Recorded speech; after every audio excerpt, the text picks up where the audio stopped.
Hello দোস্ত, farm birds live YouTube চ্যানেলের নতুন আরেকটি এপিসোডে আপনাদের সবাইকে স্বাগত। আশা করি আপনারা সবাই ভালো আছেন। আজকের এই ভিডিওতে আমরা জানবো আমি আগে যে খাবারটা তৈরি করেছিলাম সেই খাবারটা ১ কেজি তৈরি করতে কোন খাবারটিকে কী অনুপাতে নিতে হবে এবং এই ১ কেজি খাবার তৈরি করতে আমার মোট কত টাকা খরচ হয়েছিল। বললে হয়তো আপনাদের অবিশ্বাস মনে হবে, কিন্তু এটাই সঠিক। আগের খাবারটি আমার ১ কেজি তৈরি করতে মোট খরচ হয়েছিল ১২ টাকা। যেখানে আমি উপকরণ হিসেবে ব্যবহার করেছিলাম রেশনের চাল ১৫০ গ্রাম, যার থেকে ভাত তৈরি হয়েছিল ৬০০ গ্রাম, এবং গমের ভুসি ব্যবহার করেছিলাম ৫০ গ্রাম, ভুট্টার গুঁড়ো ব্যবহার করেছিলাম ২০০ গ্রাম, ধানের গুঁড়ো ব্যবহার করেছিলাম ১৫০ গ্রাম এবং মাল্টিভিটামিন ব্যবহার করেছিলাম ১.৫ চামচ। চলুন দেরি না করে ভিডিওতে যাওয়া যাক। গরম ভাত নিয়ে নিলাম ৬০০ গ্রাম এবং এই গরম ভাতের সঙ্গে ধানের গুঁড়ো ১৫০ গ্রাম মিশানো হলো।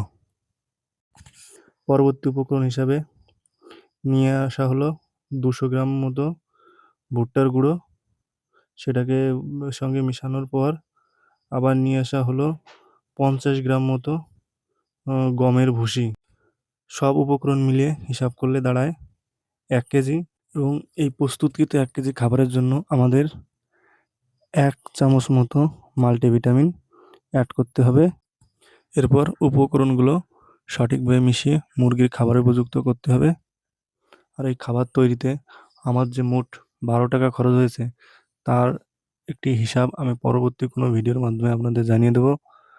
আর আপনারাও যদি পারেন বাড়িতে এরকম খাবার নিজেরা তৈরি করে খান, তাহলে খরচ কম হবে এবং লাভ বেশি হবে। আর এই খাবারটি খাওয়ালে আপনার মুরগির ডিমের সংখ্যা বাড়বে, রোগ প্রতিরোধ ক্ষমতা বৃদ্ধি পাবে, ওজন বাড়বে, মুরগি সতেজ থাকবে। আজকের ভিডিওটা এখানেই শেষ করলাম। সুস্থ থাকবেন, ভালো থাকবেন এবং নতুন ভিডিও পেতে আমাদের চ্যানেলের সঙ্গে জুড়ে থাকবেন।